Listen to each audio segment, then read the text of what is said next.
Dzisiaj naszym gościem Salim Touari. Cześć Salim. Cześć.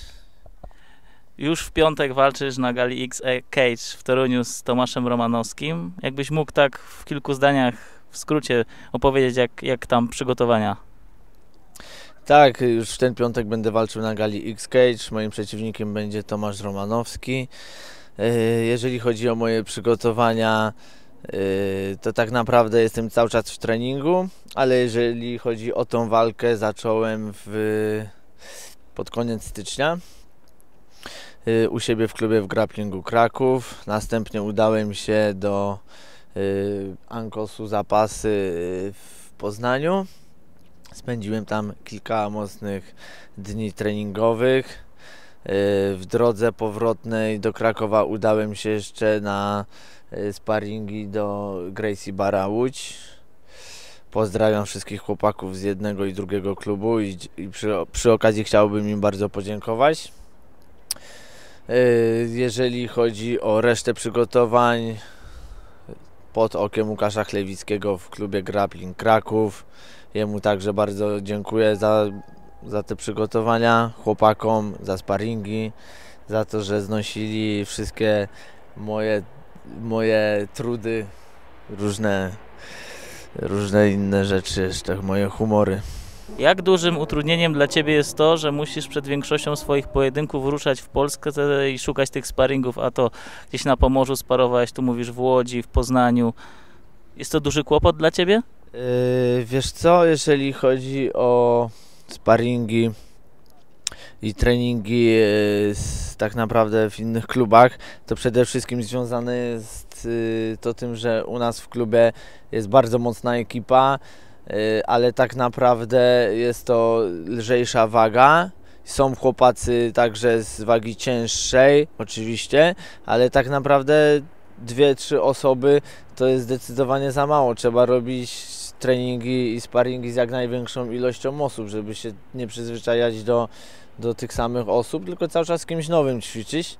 Jeżeli chodzi o utrudnienie z tymi wyjazdami, to tak naprawdę to nie jest dla mnie utrudnienie, tylko tak naprawdę to chodzi o kwestie finansowe. Gdyby naprawdę za te walki dostawalibyśmy normalne pieniądze, te przygotowania, te wyjazdy, to żaden problem byłby. Czy po tych wszystkich nieszczęsnych zmianach rywali, odwołanych pojedynkach, Ty jeszcze tak mentalnie jesteś w stanie się przygotować pod zawodnika, czy raczej robisz taką przekrojówkę, żeby być w każdej płaszczyźnie gotowym? Oczywiście każdą płaszczyznę ćwiczę, to jest w końcu MMA, nie można się skupić na jednej płaszczyźnie. Wiadomo, jeżeli jest już przeciwnik znany dosyć wcześniej, to staramy się ustawić taktykę pod niego, te treningi też przede wszystkim są pod niego, ale tak naprawdę robimy wszystkie płaszczyzny.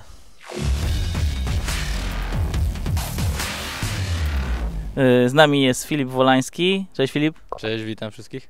No Filip, chciałem, żebyś więcej coś powiedział o swoim nowym kontrakcie z Extreme Fighting Championship. Jakbyś mógł powiedzieć, jakie były kulisy tego, bo to dobrze udawało Wam się trzymać w tajemnicy przez dłuższy okres czasu. Jakbyś mógł coś zdradzić więcej? No tak, ostatnio widzieliśmy się, to rozmawialiśmy o tym, jak wracam do zdrowia i zaczynam tu wolne treningi.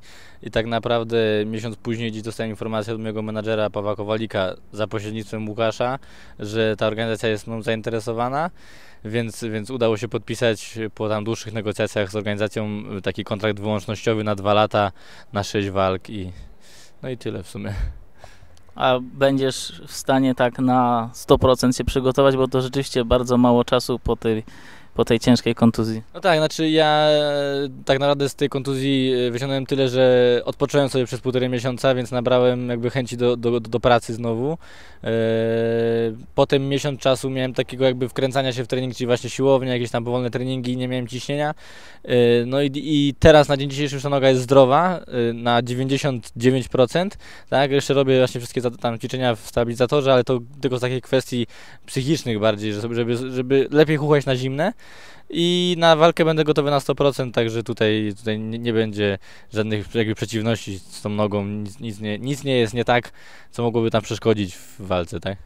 A masz już jakiś plan w głowie, czy będziesz się przygotował tylko tutaj, czy będziesz też jeździł po kraju? To znaczy rozmawialiśmy właśnie z Łukaszem i zastanawiamy się, czy nie wybrać się do kilku klubów, no bo teraz wcześniej nie do końca chcieliśmy jeździć, bo wiadomo, jak się biłem pomiędzy tutaj Polakami, to jak się jedzie do jakiegoś klubu, no to ktoś, nie to, że podgląda, tak, ale jak się z kimś trenuje, no to już ta osoba się zna i tak nie do końca chcieliśmy jeździć, natomiast teraz zastanawiam się, żeby gdzieś się przejechać na sparingi, bo jednak w tym klubie się już znamy, sparujemy ze sobą już dobrych kilka lat, więc każdy wie jak sparuje druga osoba, no a tutaj mamy ewidentnie mocnego Stójkowicza, więc trzeba się będzie pod niego mocno przygotować.